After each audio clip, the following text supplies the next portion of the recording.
Laura Eubanks of Design for Serenity with your succulent tip of the day, and we are finishing up day 2 in Pacific Beach, and it has been hot. I don't know how you people in other parts of the country deal with this on the daily because I'm about to die, but trying to stay hydrated.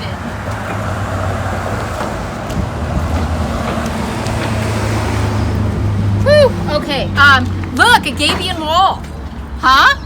This is a really cool form of retention that the client had this done. I suggested it. They had somebody come in and do it. It looks totally cool. This was just such a steep slope. I needed something to bridge the gap. So what I did is I planted really tough specimens on this upper slope.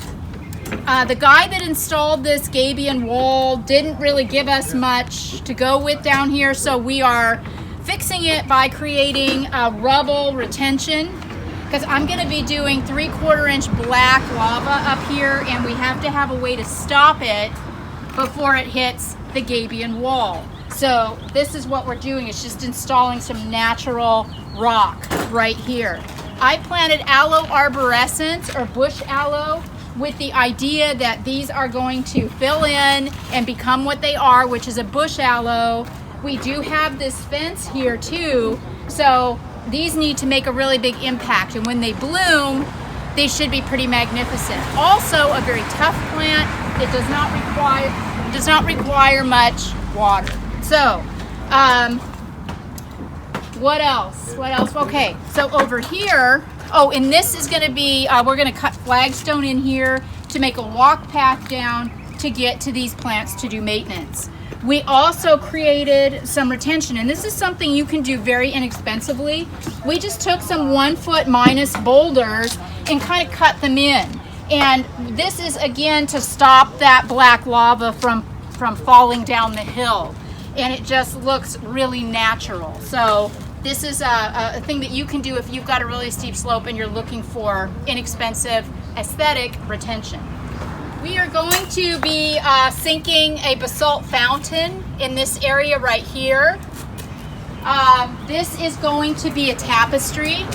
So you can see I've just got started with my soil. This is 4 bags of Kellogg's, 3 cubic foot, and I'm going to stage my boulders.